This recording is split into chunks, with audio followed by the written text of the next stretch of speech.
The first thing I heard, before I knew I was alive, was prayer. Not words I understood. A low, layered hum, three voices braided together, rising and falling in a rhythm that had the shape of devotion even before the meaning landed.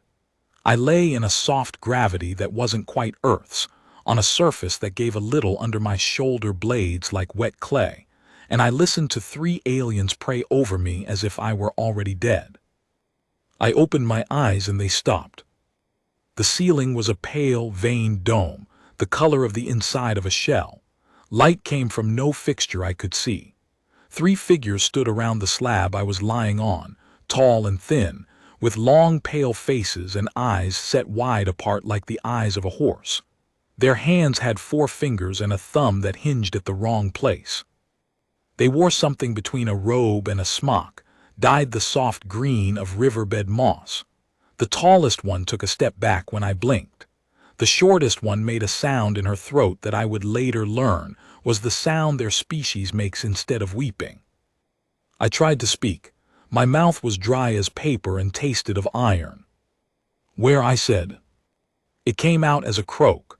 The tallest figure leaned forward and laid a hand, very gently, against the side of my throat. Her skin was warm and a little damp, like the underside of a leaf in morning. She made a soft series of clicks, and one of the others pressed something cool against the back of my neck. A voice spoke into my head, not through my ears, behind them. "Be still, please. You have been asleep for a long time. Your body remembers nothing of itself." I tried to sit up. My arms moved before I told them to, and then stopped, as if remembering a manual they hadn't read.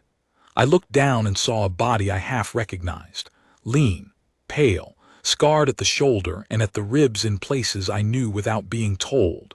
There was a small tattoo on the inside of my left wrist, a date and a name. The name was not mine, but I remembered loving the woman who wore it. "Where am I?" I said again, and this time my voice held. The tall one's name, I would learn, was Yenril. She was the chief physician of the station. She knelt slowly, the way people kneel when they are about to confess something that will hurt them to say. "You are in a hospital," she said, "on the 8th moon of a star you have no name for. You have been here in one form for 240 of your years. You have been awake for less than 4 minutes." I stared at her. "And you were praying," I said. The shortest one, Vesh, made that sound again in her throat.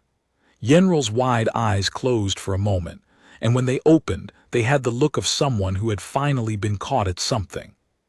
"Yes," she said, "we were praying." "For me?" "No," she said, "we were praying that you would understand, and that you would forgive us, and that you would be enough." Outside the dome, somewhere far below us, something heavy moved through dark water. I did not hear it then. I would later, but the 3 of them did. Yenril's head turned a fraction toward the floor, and Vesh's hand closed around a small bead at her throat. The third one, whose name was Talo, and who did not yet trust me, stepped between me and the door. Yenril turned back to me and put her hand on my chest, over the heart she had kept beating for 240 years on a moon I had never seen.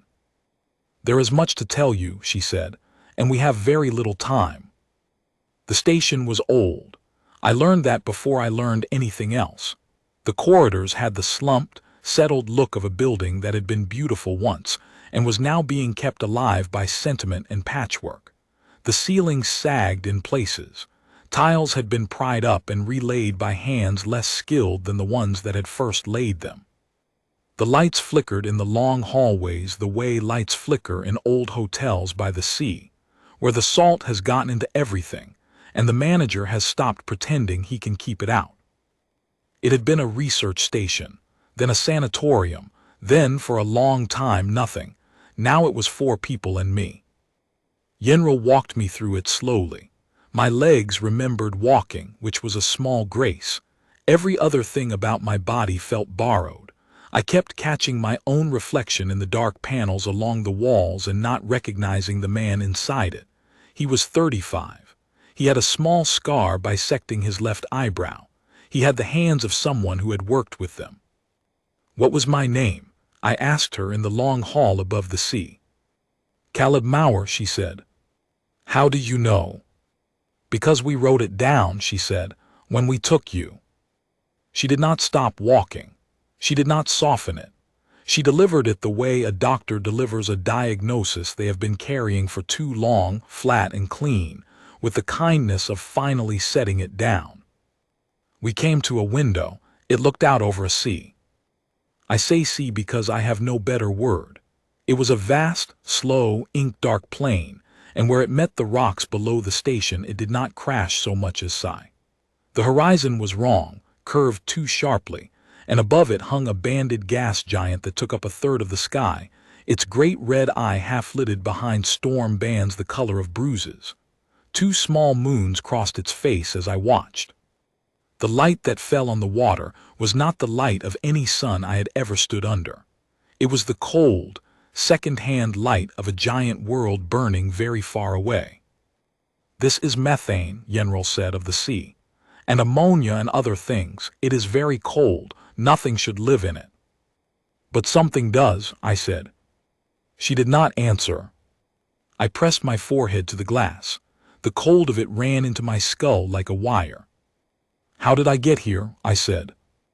We took you, she said again, in the year you would have called 1781, from a field outside a town whose name we did not bother to record. We took 14 of you. You were the youngest. You were sick with a fever and we thought you would not survive the journey, but you did. Why? She was quiet for a long time. Because we wanted to make soldiers, she said, and you were the best soldiers we had ever heard of. She told me the rest in pieces, the way you tell a child a story too large for a single sitting. Her people were called the Sail. They had been once a civilization of careful builders and slow philosophers, and then they had been for a long and ugly stretch of their history a civilization at war. The enemy was another species, and the details did not matter to me yet. What mattered was that the Sail, who were not made for killing, had been losing. They had reached out across the dark and looked for a template. They had found us. Humans, she said, were the only species they had ever observed who killed for reasons that were not hunger or territory or fear. We killed for ideas. We killed for songs. We killed and then wrote poems about the killing. We killed and forgave and killed again. We were, by every measure the Sail knew how to apply, deranged, and we were astonishingly, repulsively good at staying alive. So they took 14 of us in the late 18th century from a war they did not name. They took the youngest, who was me, because young tissue takes better to the work. They put 13 of the others through a process that broke them down to their constituent parts and rebuilt them into something the Sail could use. Engineered, she called them. The word in my head, behind my ears, came out engineered, but the feeling that came with it was closer to the word damned. They made them stronger. They made them slower to age, slower to bleed out, slower to drown. They wrote new instructions into their cells, telling them how to hold their breath for hours, how to walk along the bottom of a methane sea without freezing, how to keep moving when most of the brain was gone. They taught them obedience in a language that was not spoken aloud. They armored them in suits of dark, rubberized cloth and fitted their faces with goggles of black glass, because the engineered eye could not tolerate certain wavelengths of light, and because, Yenril said quietly, it was easier for the Sail to give orders to a soldier whose eyes they could not see. They made 13 of them. They sent them to the war. They were terrifying. They did what was asked. The war ended. And then the Sail, who had built them and used them and could not look at them, did not know what to do with them. We could not unmake them, Yenril said, and we could not bring them home, so we did what cowards do. You dumped them, I said. We dumped them, she said, in the sea below this station, where the cold and the pressure and the dark would, we hoped, do for our consciences what we could not do ourselves. She turned her wide, pale eyes to me. They did not die, Caleb. They walked. They walked along the bottom and they waited and they were patient because we had taught them patience and we had taught them nothing else. I looked at the dark, slow sea and the small moons crossing the banded sky. And me, I said, why am I awake? Because they are coming up, she said. And because you are the only thing we have left that is human and not theirs. That night, if night is the word for it, I could not sleep. The bed they gave me was too soft, and the gravity was a little wrong, and my body, which had been asleep for 240 years, did not know what tired meant anymore. I lay on my back and listened to the station breathe around me. Old air through old vents, the settling of a building too long unloved. Somewhere far below, in the cold and the dark, the small sound of water that has been disturbed. I got up. I walked the corridors barefoot. The floor under my feet was warm in some places and cold in others, the way the floors of old houses are. I found Talo in the observation gallery, the one with the long window over the sea. He did not turn when I came in. He stood with his four-fingered hand pressed flat against the glass and watched the dark water move. "You don't trust me," I said. He did not answer for a long moment. Then, in the voice that was behind my ears, he said, "I have read your records." "What records?" "Yours, Caleb Mowers. The sale who took you in 1781 were thorough. We have everything, your height when we took you, the number of your teeth, the fever you survived, the name of the woman whose name is on your wrist." "Sarah," I said. I had not known I knew it until I said it. "Sarah," he agreed. He turned his head a fraction. "We have your military records also," he said. "From before, you were a soldier 3 years, 2 campaigns. You killed 11 men with a musket and 4 with a knife and 1 with your hands. And you wrote a letter home about a sparrow that had built a nest in your tent and how you did not want to move it." I was quiet. "I read that letter many times," Talo said. "I do not understand your species. I do not understand how the hand that killed 4 men with a knife wrote that letter about the sparrow, but I read it many times." He looked at me then. His pupils were vertical and his eyes were the color of weak tea. "They have your hands," he said. "The 13. They have your skin and your bones and the part of your brain that knew how to use a knife. They do not have the part of you that wrote the letter. We did not know how to copy that part. We tried. And now they are coming up." "Now they are coming up," he said. "And we are 5. And one of us is a doctor, and one of us is a doctor, and one of us is a doctor, and one of us is a custodian who is very old, and one of us is you." He turned back to the window. "I do not know if you are enough," he said. "I am praying that you are." I asked the next morning to see them. Yenril did not want to take me. Vesh would not look at me when I said it. Talo, who had warmed to me a fraction since the gallery, said only, "It is your right." There was a deeper level to the station, below the hospital floors, below the sleeping quarters, below the old wards that had been sealed off and were now full of dust, and the small dry husks of things that had crawled in to die. At the bottom of a long spiral stair, behind a door that had been welded shut and then cut open and then welded again, there was an archive. It smelled of old paper and a kind of preservative I did not know. Yenril turned on a light. The light was reluctant. In its slow blue glow I saw the walls, and on the walls in rows the photographs. There were 13 of them. Each photograph was a portrait, and each portrait was a face I half knew, not because I had met them, because they had all in some small way been built around the bones of mine. The brow, the set of the jaw, the shape of the mouth before the mouth had been changed. The sale had taken what they needed from each of the original 14 and recombined it, but I was the youngest and the most usable, and I had been spread across all 13 like jam on bread. They had names. The sale had given them names. Numbers really, but the sale had a custom of giving even their tools small dignities, and so each had been called something. Hennel, Ostag, Druv. I read them down the row and then back up the row, and I did not know what I was looking for until I found it. The 13th face was almost mine. Not the bones, the expression. He had been photographed by whoever had taken these in a moment when something had moved behind his eyes. Most of the others looked dead in the photographs, which is to say they looked like what they were. The 13th looked, for one fractional second of the long exposure, like he was thinking. He had my mouth. He had something in his eyes that I had seen in the dark panels of the corridor when I walked past them. His name on the small brass plate below the photograph was Mauer. I stood there for a long time. They kept the name, I said eventually. It was a way of remembering, Yenril said behind me. We thought then that giving them your name would keep us from forgetting that they had been you. We did not understand then that the act of remembering is not the same as the act of caring. Does he know, I said, that one, does he know he was me? She did not answer. Yenril, I said, does he know? We do not know what he knows, she said. We never asked.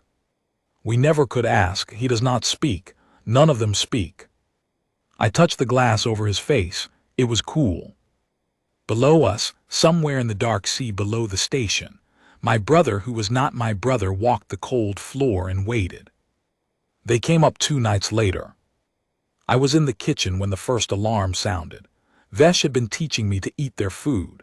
It was a soft pale grain cooked in broth, and it tasted of nothing I could name, and she had been very patient about explaining the way her people held the spoon. The alarm was a low, 3-tone chime, the kind of alarm a polite institution uses when it does not want to upset its patients. Vesh stopped mid-sentence.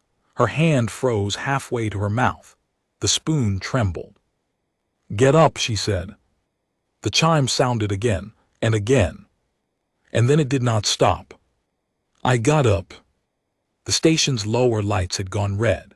Not bright, emergency red, but a low ember red, the color of a hearth that has burned down to its coals. Yenril came running down the corridor toward us, her robe flying behind her, and behind her came Talo, and behind Talo came the old custodian I had not yet met, a stooped sail whose name was Druvik and who had been on the station for 40 years and who, I would later learn, had been one of the engineers who originally dumped the 13. 3 of them, Yenril said, on the east lock. 3, Talo said, only 3. For now, she said. Druvik, the old one, stopped in the doorway and looked at me. His eyes were rheumy and his hands trembled with something that was not entirely age. Mauer, he said. The voice in my head that I had come to understand was not a translation, but a kind of gift the others were giving me, came through his old throat thick and strange. Caleb Mauer, he said again. Yes, I said. He looked at me for a long, slow moment. I am sorry, he said. Then he turned and walked, very quickly for an old man, toward the east lock. The east lock was a long airlock chamber with a window in the inner door. The outer door was already open. Cold methane fog was crawling up the chamber floor in a slow tide, and through the fog, walking, came 3 figures. They came up out of the sea the way men climb up out of memory, slow, without rush. They did not announce themselves. They did not run. They walked, 1 foot and then the next, with the patience of things that had walked for 200 years on a cold floor, and had nothing in their bodies that knew how to be in a hurry. They wore dark suits, the rubberized cloth pitted and corroded and crusted with white salt that was not salt. Their faces were hidden behind heavy hoods. Over their eyes, black glass goggles, round, hand-sized, the lenses pitted and scarred but still dark. Their hands hung at their sides. The hands were bare. The hands were human. The fog rose around their knees. They walked into the airlock. I stood behind the inner door and watched them through the small window. My own breath fogged the glass. I wiped it with the heel of my hand. The middle one stopped. He stopped because he had seen me. There was no way he could have seen me. The window was small. The light behind me was low. The goggles over his eyes were black glass 2 centimeters thick, and yet he stopped in the middle of the airlock and turned his hooded head a fraction and looked at me. I knew which one he was. I knew it before I let myself know it. Yenril was beside me. I could feel her stillness. She did not breathe. He raised one bare human hand. He laid it slowly against the inner door, palm flat. The hand was scarred at the knuckles in the same place mine was scarred at the knuckles. I had not noticed before that I had a scar at the knuckles. I noticed now. He stood there with his hand against the door. The other two waited behind him, the way dogs wait behind a man who has stopped to listen. I do not know what I expected him to do. I had been afraid, walking down the corridor. I had been afraid in the way you are afraid of an animal in the dark. Now, standing on the other side of 3 centimeters of metal from a man who had been built out of pieces of me, I was afraid in a different way. I was afraid the way you are afraid of a mirror that moves on its own. He pressed his hand against the door. He held it there. Then very deliberately he lowered it. He turned. He took the other two with him. They walked back out of the airlock, down the sloped floor, into the fog, back into the cold, dark sea. The outer door began slowly to close. Yenril let her breath go. "What was that?" I said. She did not answer for a long time. "I do not know," she said. But Druvik, the old one, who had stood at the back of the chamber the whole time and not moved, said quietly, "He was reading you." We did not sleep that night. Druvik and I sat in the kitchen and drank a hot pale liquor the Sale drank when they could not sleep. It tasted like burnt grass and went down the throat like a small, bright argument. He had a flask of it that he had brought with him from his home world 40 years before, and he poured for me carefully, the way an old soldier pours for a young one. "I designed the goggles," he said. I did not say anything. It was a small thing to design, a small, ugly thing. The eyes we made for them could not bear the long wavelength light of our sun. We could have rebuilt the eyes. It would have taken 6 more months, and the war was not waiting. So I designed the goggles. We put them on. They were never taken off. "What happens if they are?" I said. He looked at me over the rim of his cup. "The light blinds them," he said. "If the light is bright enough, it kills them. The cells of the eye were not made to hold it. The brain is connected. The brain learns very quickly that it is being killed, and then it stops. So they have a weakness. They have a weakness." He drank. "We have on this station 3 lamps which produce the correct wavelength. They are very old. We have been afraid to test them for 40 years because we have been afraid of what would happen if they did not work. So we have not tested them. And if they don't work..." He looked at his cup. "Then we have nothing," he said, "and we have you." I thought about that. "You're a coward," I said, not unkindly. "Yes," he said. "I have always been a coward. It is why I made the goggles instead of remaking the eyes. It is why I am still here 40 years later, drinking on a dead station, with the children I made waiting in the water for me to die." He looked up. "I am glad you are here," he said. "I do not think we deserve you, but I am glad." I did not know what to say to that, so I drank his liquor. After a while, because it seemed like the thing to do, I hummed. It was a small old tune. I did not know where I had learned it. It was a tune in 3 parts, and the 3rd part bent up at the end like a question. I hummed it under my breath into the cup, and Druvik went very still, and then he closed his eyes. "That is a human song," he said. "I suppose it is." "Sing it again." I sang it. I did not have words for it. I sang the melody. He listened with his eyes closed and his old face slack, and when I was done he sat for a long while and did not speak. "They cannot do that," he said eventually. "The 13. We took it out. There is a part of the brain that makes music, and we did not see the use of it, and we took it out because the part of the brain we wanted was beside it, and we did not want any leakage. They cannot sing. They cannot hum. They cannot remember a song their mother sang." He opened his eyes. You can, he said. He reached across the table and put his old four-fingered hand on the back of mine. The skin was thin and warm. That, he said, is what we are betting on. The day between the first visit and the second was the longest of my new life. I asked Yenril to take me down to the seawall. She did not want to. I asked again. She took me. The seawall was a long, low parapet at the edge of the station's lower terrace, a place where the methane mist came up in slow gray curtains and laid a wet film across the stone. I had not been outside since I had woken up. I had not, in any sense that mattered, been outside in 240 years.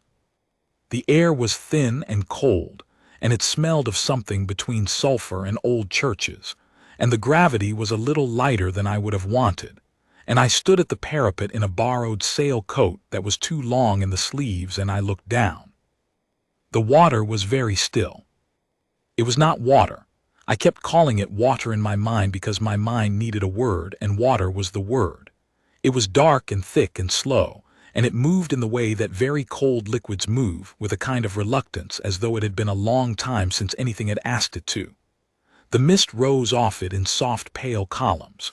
Far below us, somewhere under the surface, my brothers were standing in a row at the bottom of that sea, and they were waiting, and they were patient. "Can they hear me?" I said. "We do not know. If I called to them, if I stood here and I called out in my own voice, would they hear me?" Yenril was quiet for a moment. "We do not know," she said. "We do not know what they hear and what they remember. We have never spoken to them. We have only ever given them orders, and we gave the orders in a language we made up for them, and that language did not have any words for what we are doing now." I leaned on the parapet. "What was the language?" I said. She looked at me strangely. "Why?" "Because I want to know." She thought. "It was a small language," she said.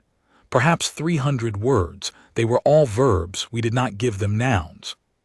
We thought it would be cleaner." "Cleaner?" "Yes." "So you never gave them the word for sea?" "No." "Or sky?" "No." "Or sun?" "No." "Or song?" She closed her wide pale eyes. "No," she said. I looked down at the slow dark water. I did not call out. There was nothing I could have called that they had been given the words to hear. Instead, I leaned over the parapet and I hummed, very softly, the small old tune that my mother had sung. The 3 notes went out across the mist and were swallowed by the cold, and the cold did not give them back, and I stood there for a long time and waited to see if anything would answer. Nothing answered. But that night, after I had gone to bed and lay in the half-dark of my room listening to the station breathe, I felt a faint vibration through the floor. It was so small that at first I thought I had imagined it. Then it came again. A small steady knocking far below, where the foundations of the station met the cold stone of the moon. 3 knocks. A pause. The third one a fraction longer than the others, the way the third note of the song bent up at the end. I held my breath. It came again, 3 knocks, the third longer. Then it stopped. I did not tell Yenril. I did not tell Druvik. I lay in the dark with my hand pressed flat against the floor, and I waited for it to come again. And it did not. And after a long while I slept, and I dreamed of standing at the bottom of a cold sea in a line of dark figures, all of them with my face, all of them waiting for someone to remember the words to a song that had not been given to them.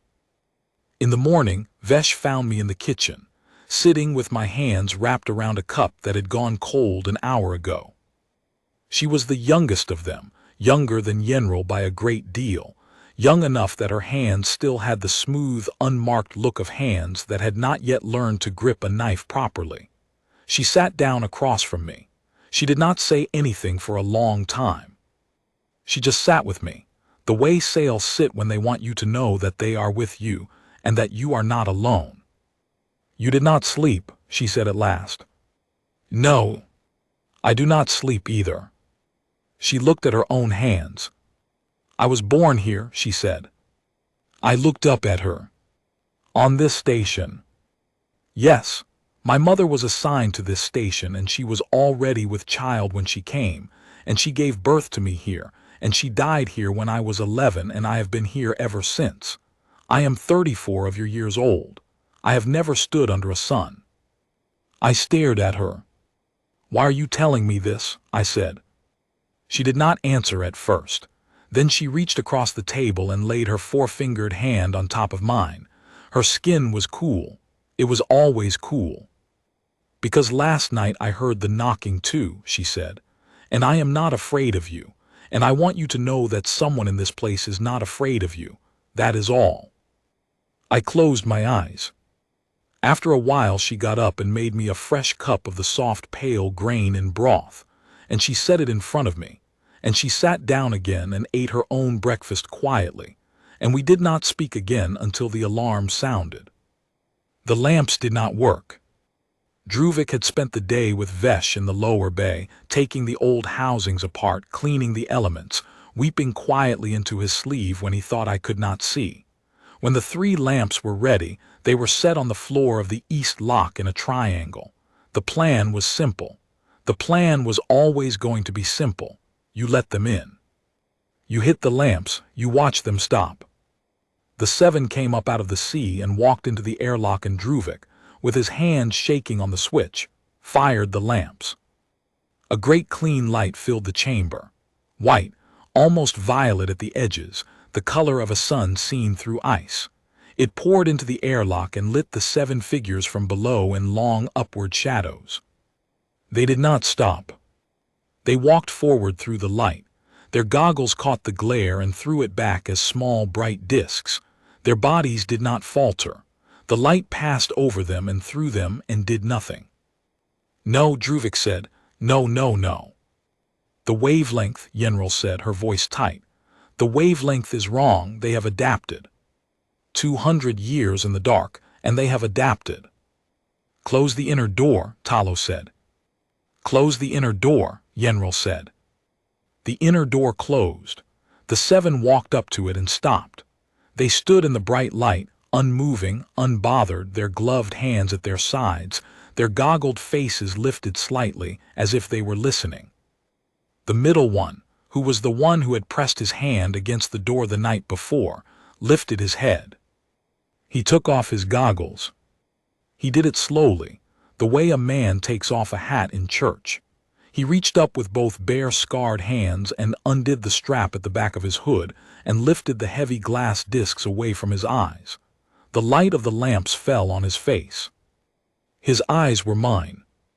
They were gray, and they were ringed at the edge of the iris with a small, darker line, and they were the eyes I had seen in the dark panels of the corridor when I walked past them. They were not damaged by the light. They were not blinded by it.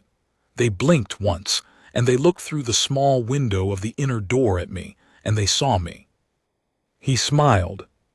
It was a small smile, half a smile really. It pulled up the left side of his mouth and not the right. It was my smile. I had not known it was my smile until I saw him do it. Then he put a hand against the door, and the 7 of them began, with great patient strength, to push. The inner door held for an hour. We spent that hour doing the things people do in an hour they do not expect to survive. Vesh wept. Yenril prayed, the same low, layered hum I had heard over my bed when I first woke. Talo went very quiet, the kind of quiet that is a species of courage. Druvik, the old one, went to a cabinet in his quarters and brought back a small wooden box and gave it to me.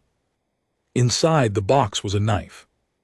It was a sail knife, made for sail hands with the grip set wrong for mine, but the blade was good. It was the length of my forearm, and it had been kept oiled for 40 years. I cannot ask you to do this, Druvik said.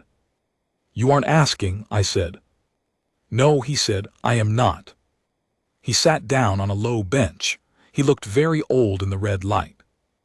There is a place, he said, below the station, a maintenance corridor that runs under the east lock.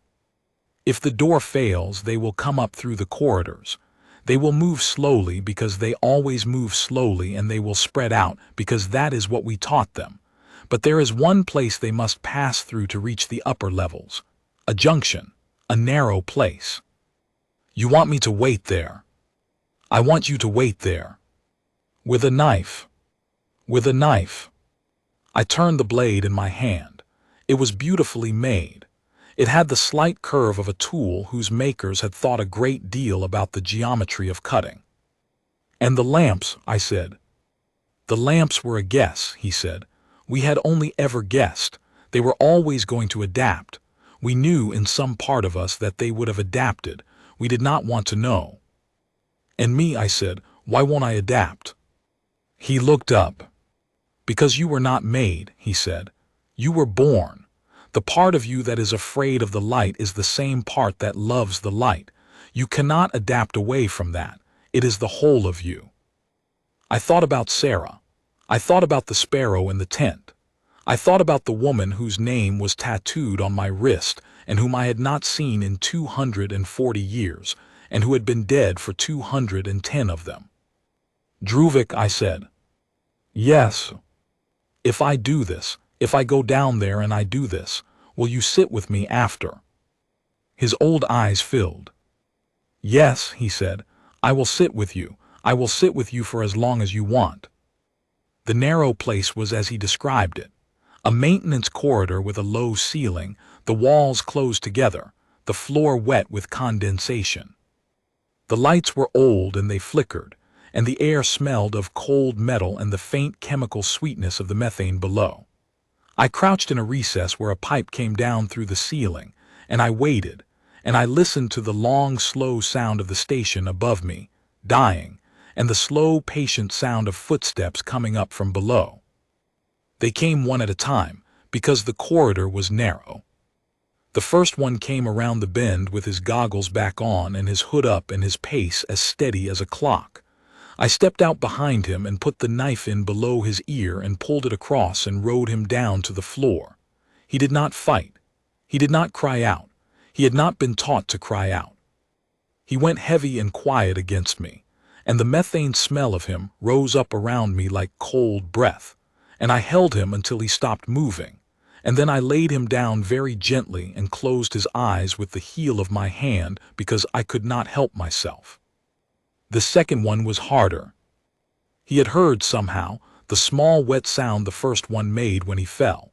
He came around the bend with his head turned a fraction, and he saw me before I could get behind him, and we faced each other in the narrow corridor for a long moment, and then he came on.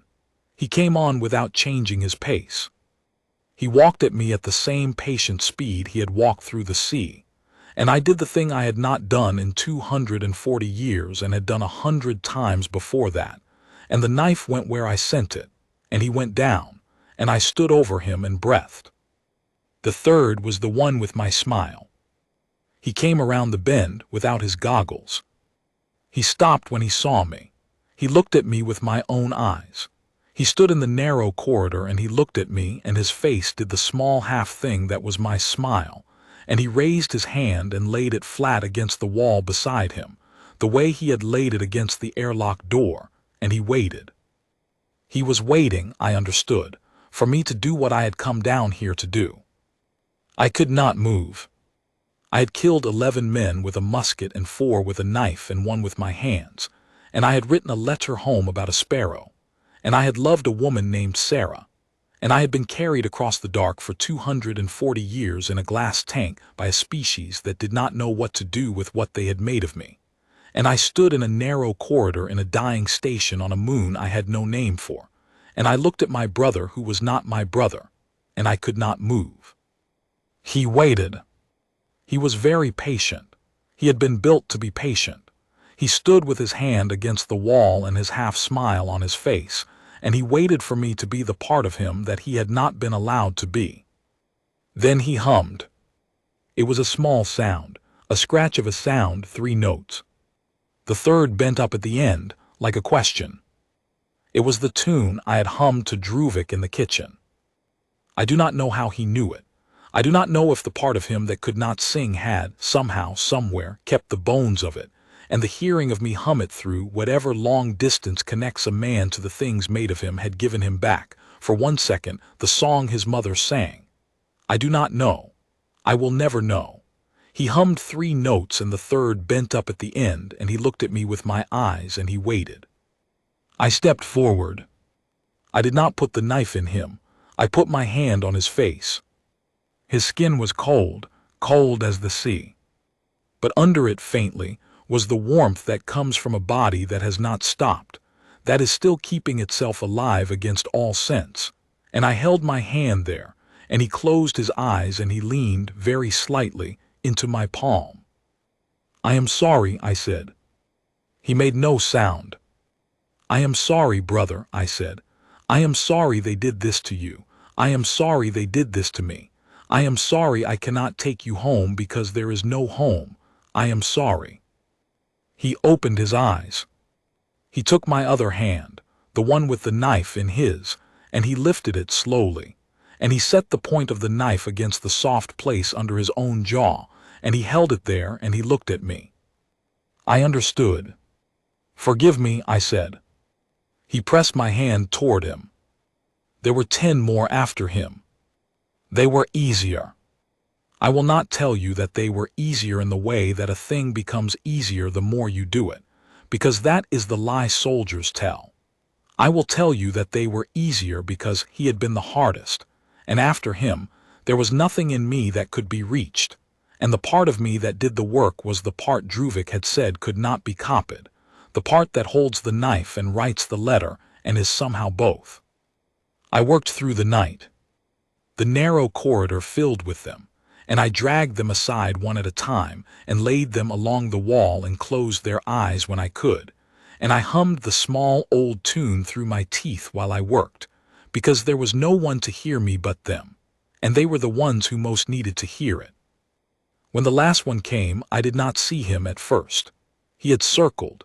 He had used the part of his brain that had been mine and that had remembered how to circle, and he came at me from behind, and his arm went around my throat from behind, and he lifted me off the ground. I went up. He was strong. They were all strong. He held me against his chest, and his arm crushed in against my throat, and the corridor began to go dark at the edges, and I felt, behind me, the cold of his suit, and the slow, patient strength of a thing that had walked the bottom of a sea for 200 years. I did the human thing. I bit him.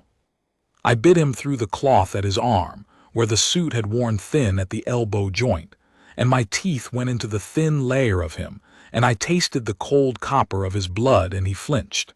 He flinched. The 13 had not been built to flinch, and yet he flinched, because somewhere inside the engineered tissue was the 18-year-old boy from a field outside a town no one had bothered to name. And that boy had been bitten once by a dog when he was 6, and had never forgotten what it felt like to be bitten by something that meant it. His grip loosened. Half a centimeter, it was enough. I dropped, I got the knife up, I went in low and I came out clean.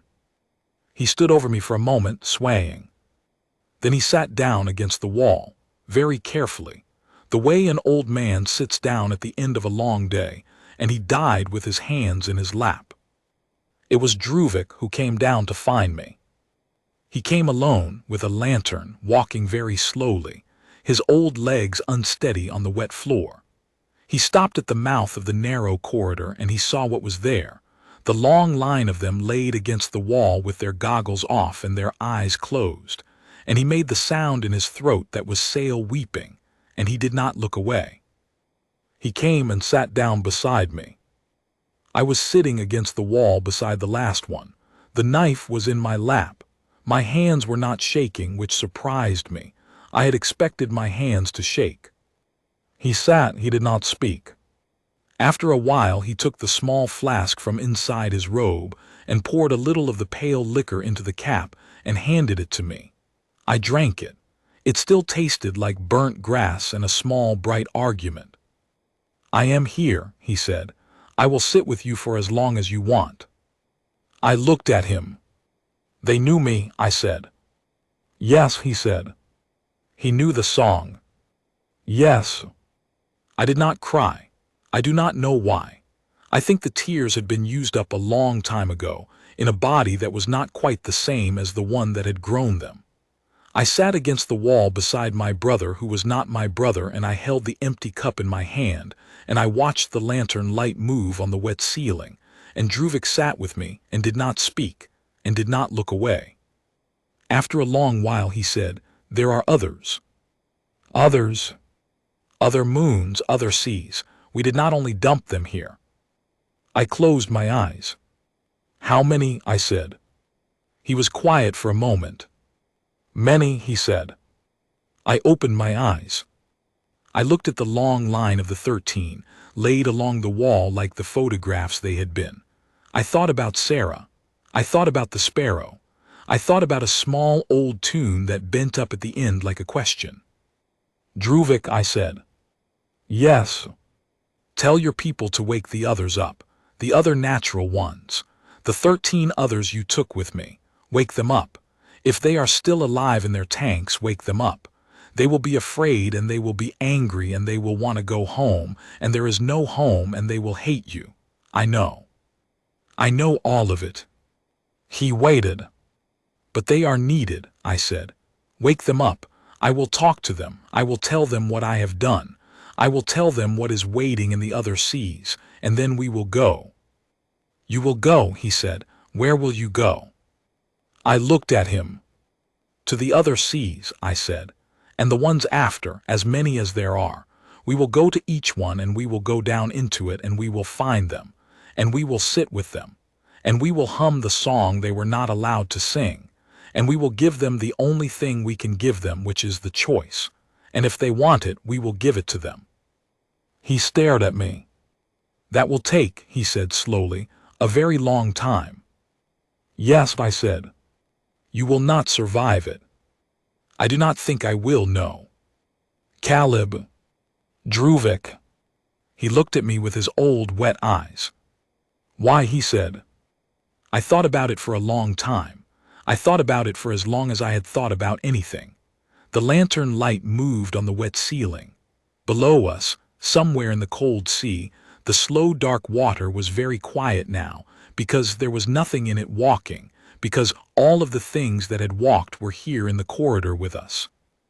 "Because they are mine," I said. "You made them out of me. That makes them mine. You do not get to leave them down there in the dark just because you are tired. They are mine, and I am going to go and get them and bring them up into the light, even if the light kills them, even if it kills me. Because that is what humans do. We do not leave our brothers in the dark." Druvik began, very quietly, to pray. It was the same low-layered hum I had heard over my bed when I first woke up in their hospital, and I understood, finally, what they had been praying for. Not for me to understand, not for me to forgive. They had been praying for me to be enough. Not enough to save them, not enough to fight off the 13, enough to do what they had not been able to do for themselves.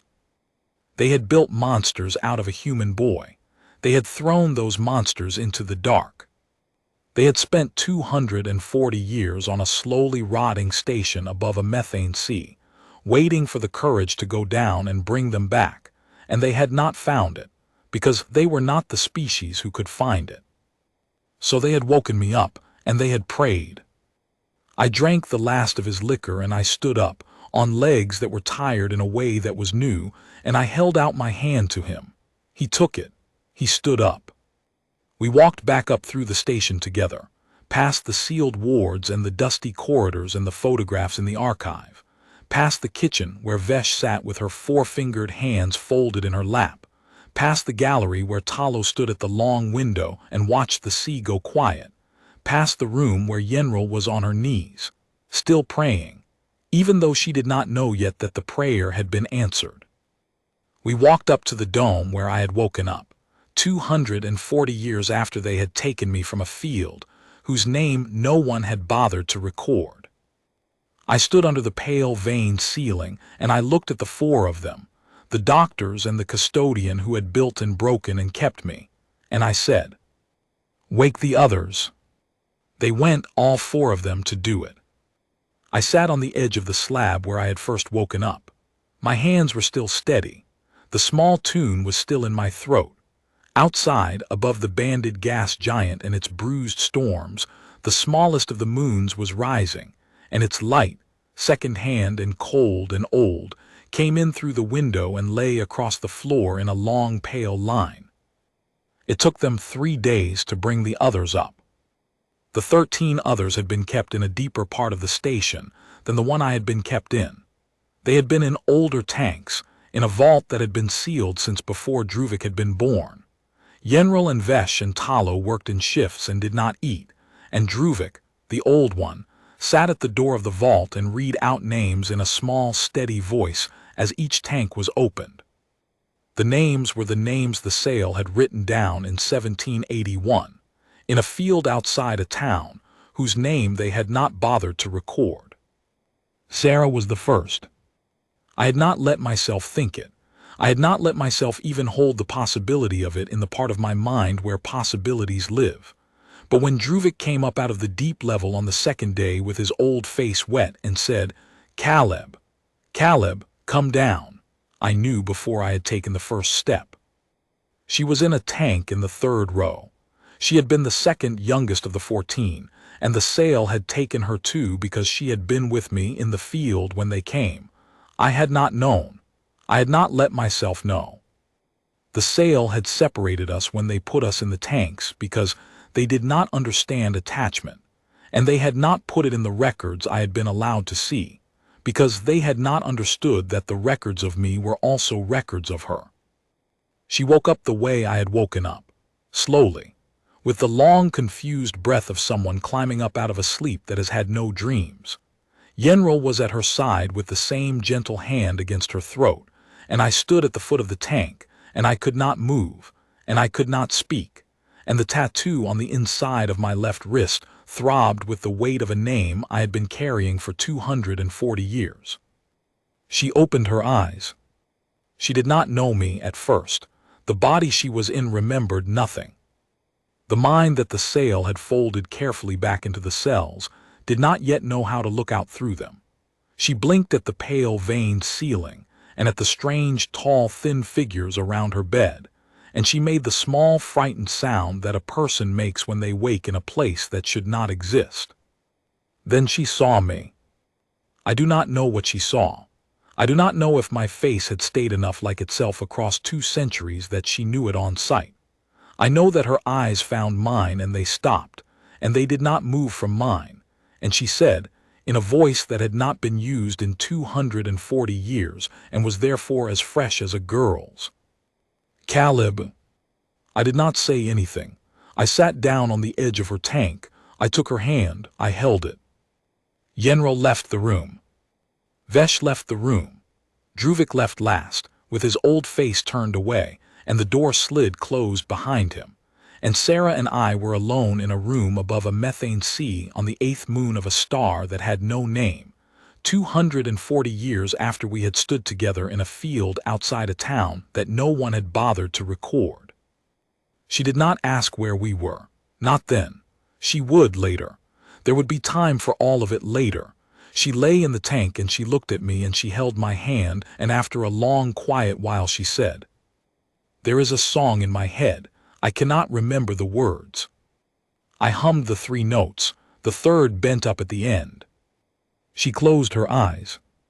A tear slid out from under her lashes and ran down across her temple into her hair, which was the same color it had always been, which was the color of wet straw. "Yes," she said, "that one." They woke the others one by one. Some of them came back angry. Some of them came back broken. One of them, a man named Halkum who had been a wheelwright in his other life, sat down on the floor of the vault when they told him where he was and did not stand up again for a day. Another, a woman named Bess, laughed for an hour and then wept for 2 and then asked, very quietly, where the rifles were. I sat with each of them as they came up. I sat for as long as they needed. I told them what I had done in the narrow corridor and what was waiting in the other seas, and most of them, when I was done, sat for a long time and did not speak, and then they nodded. Not all of them said yes. 2 said no. A man named Petri, who had been a farmer, said no, and he said no with a quiet, hard certainty that I respected. He said he had done his killing and he had been taken before he could be done with the living of his life, and he would not pick the killing back up now, not even for the things in the seas. I told him I understood. I did understand. We let him stay on the station with Druvik and Vesh, and he learned to garden in the sail way, in the small hydroponic bays on the upper level, and the last time I saw him, he was kneeling in a row of pale grain with his old soldier's hands buried to the wrist in the soft growing medium, and he was humming, and the song was not the one I had taught the others. It was a song his own mother had sung. It had been waiting in him the whole time. 12 of us said yes. Sarah said yes. She said it before I had finished asking. She had been listening at the door of the vault while I spoke with Halkum, and when I came out she was waiting in the corridor with her arms folded and her eyes set, and she said, "I am going with you." And I knew better than to argue with her, because I had known better than to argue with her in 1779, and I had not gotten any wiser in the time since. We stood in the dome together, the 12 of us, on the night before we left. The smallest moon was rising again. Its light came in through the window and lay across the floor in the same long pale line it had lain in on the first night I had woken up. Druvik was there. Yenril was there. Vesh was there. Talo was there. They stood at the back of the room with their hands folded in the sail way, and they did not speak. Sarah took my hand. I looked at the 11 others. They were all of them tired. They were all of them frightened. They were all of them in their own ways ready. The tune was still in my throat. I hummed it very softly. After a moment, Sarah hummed it with me. After another moment, the rest of them joined, one by one, in their own broken, halting voices, the way people join in a hymn they have not sung since they were children. The 4 sail stood at the back of the room and listened, and Yenril began, very quietly, to weep. I do not know how long it will take. I do not know how many seas there are. I do not know how many of my brothers are waiting at the bottom of how many cold, dark waters with goggles over their eyes, and the bones of my face under their hoods, and the bones of my hands hanging patient at their sides. Druvik says many. I think many is the kindest word for it. I think the true word, if there is one, would break me to know. But we are going. We are going because they are ours, and we do not leave our brothers in the dark. We are going because we are the only ones who can carry the song down to them. We are going because 240 years ago, an alien took 14 children out of a field outside a town no one bothered to record, and made monsters of most of them. And we are the ones who came up out of the dark first, and now we go down to find the others. We are going to sit with them. We are going to hum. We are going to give them the only thing we can give them, which is the choice.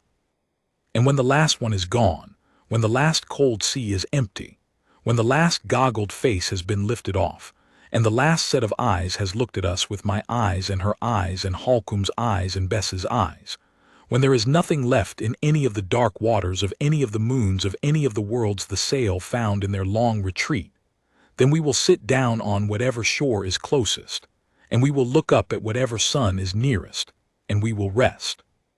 That is the plan. It is not a good plan, it is a human plan.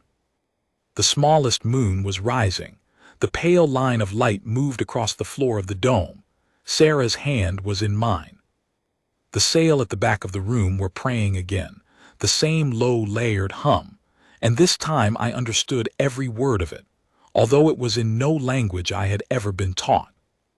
They were praying for us to come back. We will not come back, but we will go.